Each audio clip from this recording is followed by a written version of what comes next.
Lors d'une intervention de désincarcération, il est important que les différents intervenants utilisent un langage commun afin de faciliter la communication et le déroulement des opérations. Voyons la terminologie de l'automobile que nous utiliserons tout au long de ce document. Une voiture automobile est un véhicule à moteur pourvu de roues, aménagé pour le transport d'un petit nombre de personnes et d'objets de faible encombrement. Certaines caractéristiques comme l'aménagement de l'espace intérieur ou le nombre et le type de porte ou d'ouverture peuvent avoir une influence sur la désincarcération de victimes. Voyons maintenant les principaux types de moteurs utilisés pour mouvoir les véhicules. Les véhicules à moteur à combustion interne, que l'on appelle communément véhicules conventionnels, fonctionnant à l'essence, au carburant diesel ou au gaz, sont les plus répandus.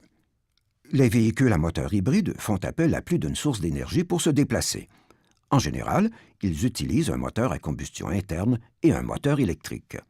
Enfin, les véhicules à moteur électrique fonctionnent exclusivement à l'électricité.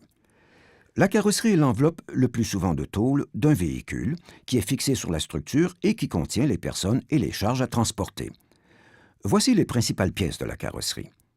La calandre, les phares, le capot, les ailes avant et arrière, les portes, le couvercle de coffre, le haillon, le panneau de vitre arrière, les panneaux de custode, le toit, la vitre arrière, les vitres de custode, les vitres latérales, le pare-brise. Le numéro d'identification du véhicule, ou NIV, est souvent confondu avec le numéro de série. Le NIV est une série de lettres et de chiffres estampés sur le tableau de bord et visibles de l'extérieur à la base du pare-brise du côté conducteur. Nous verrons plus loin que le 10e caractère de ce numéro nous permet de connaître l'année de fabrication du véhicule pour obtenir des informations supplémentaires à partir d'une base de données.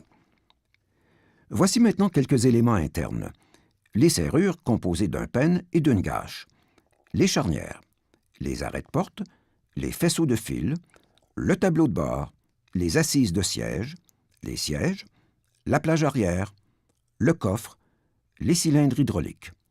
Ces derniers facilitent l'ouverture et le maintien en position ouverte de diverses parties articulées et ils peuvent se retrouver à plusieurs endroits dans un véhicule, sous le capot, sous le coffre ou encore sous le haillon. Le cylindre hydraulique est un tube étanche contenant un gaz comprimé dans lequel se déplace un piston relié à l'extérieur par une tige. Ce tube contient de l'huile et du gaz sous pression et peut exploser lorsque sa structure est affaiblie par un incendie ou par des manœuvres de désincarcération. Voici maintenant les éléments structuraux des véhicules. Le châssis plein est une armature métallique rigide supportant le moteur et la carrosserie d'un véhicule. Les véhicules construits avant 1980 étaient pour la plupart montés sur châssis plein.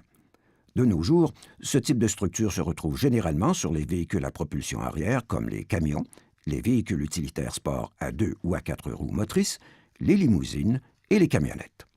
Le châssis monocoque est un châssis formant une coque d'une seule pièce qui supporte tous les autres éléments sans armature quelconque. La grande majorité des véhicules récents en sont dotés.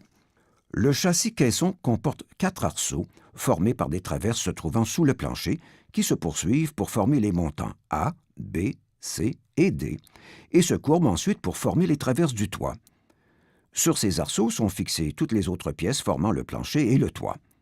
Le caisson entoure complètement l'habitacle à l'avant, à au moins 2 endroits sur les côtés du véhicule, ainsi qu'à l'arrière. Ce type de structure assure une protection efficace en cas de collision latérale ou de capotage. Ce châssis se retrouve généralement sur les fourgonnettes. Le côté conducteur est le côté du véhicule, avant et arrière, où se trouve le volant et où le conducteur prend place. Le côté passager est le côté du véhicule, avant et arrière, opposé au côté conducteur. L'habitacle est la partie du véhicule où prennent place les occupants. Les zones de déformation avant et arrière sont des dispositifs de protection des occupants qui prévoient la déformation d'une partie du véhicule pour gérer au mieux l'absorption rapide de l'énergie résultant de la décélération rapide lors d'une collision et laisser l'habitacle intact. Les montants A sont situés vis-à-vis du pare-brise. Les montants B suivent les montants A. Les montants C suivent les montants B, et ainsi de suite selon le nombre de montants et le type de véhicule. On retrouve également les éléments structuraux suivants: le brancard de toit, les bas de caisse, les renforts de porte, les renforts du tableau de bord, le tablier, le compartiment moteur, le support d'amortisseur, la suspension, le module de contrôle qui peut se retrouver à la base des montants A, sous les sièges avant, dans la console centrale ou dans le tableau de bord.